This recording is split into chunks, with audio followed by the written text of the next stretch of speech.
Assalamu alaikum. Hi friends, welcome back to my channel. இன்னைக்கான வீடியோல சிம்பிளான ஒரு ஸ்நாக் ரெசிபி பார்க்கலாம்.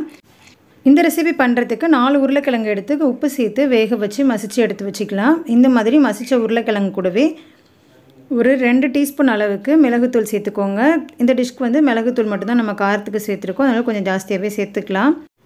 இது கூடவே இந்த டிஷ்க்கு தேவையான அளவுக்கு உப்பு, பொடியா நறுக்கின கொத்தமல்லி தழை இதெல்லாம் சேர்த்து நல்லா mix பண்ணி வச்சுக்கலாம்.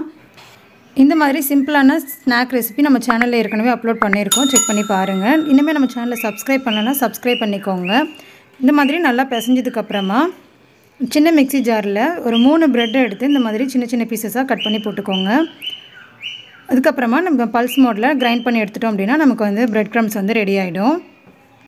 இந்த பிரெட் க்ரம்ஸ் இல்லாமையும் பண்ணலாம். ஆனால் நீங்கள் வந்து பிரெட் க்ரம்ஸ் சேர்த்து பண்ணும்போது இன்னுமே நல்லா கிறிஸ்பியாக கிடைக்கும். இப்போ பிரெட் க்ரம்ஸ் வந்து நல்லா கிரைண்ட் பண்ணி எடுத்துகிட்டு வந்தாச்சு. அடுத்து ஒரு பவுலில் 3 முட்டை எடுத்து இந்த மாதிரி நல்லா பீட் பண்ணி எடுத்து வச்சுக்கோங்க. இப்போ நம்ம டிஷ்க்கு தேவையான மெயின் ஐட்டம்ஸ் வந்து ரெடி ஆகிடுச்சு. பிரெட் க்ரம்ஸ், இப்போ உருளைக்கிழங்கு, அப்புறமா வந்து முட்டை. அடுத்து நம்ம ஏற்கனவே ரெடி பண்ணி வச்சுருக்க உருளைக்கிழங்கு மிக்ஸை எடுத்துக்கோங்க. இந்த மாதிரி சின்ன சின்ன பால்ஸாக உருட்டி எடுத்து வச்சுக்கலாம். இப்போ அதுலேருந்து ஒரு பால் எடுத்து இந்த மாதிரி முட்டையில் நல்லா டிப் பண்ணிவிட்டு பிரெட் க்ரம்ஸ்லேயும் நல்லா டிப் பண்ணிவிட்டு நம்ம ஓரமாக எடுத்து வச்சிடலாம். இதே மாதிரியே எல்லா உருண்டைகளையுமே நம்ம ரெடி பண்ணி வச்சுட்டு அதுக்கப்புறமா டீப் ஃப்ரை பண்ணி எடுத்துக்கலாம். இப்போ நமக்கு இத்தனை பால்ஸ் வந்து கிடச்சிருக்கு. உங்களுக்கு இதை விட சின்ன சின்ன பீசஸாக வேணும்னாலுமே நீங்கள் வந்து சின்ன சின்ன உருண்டைகளாக வந்து உருட்டி எடுத்து வச்சுக்கலாம்.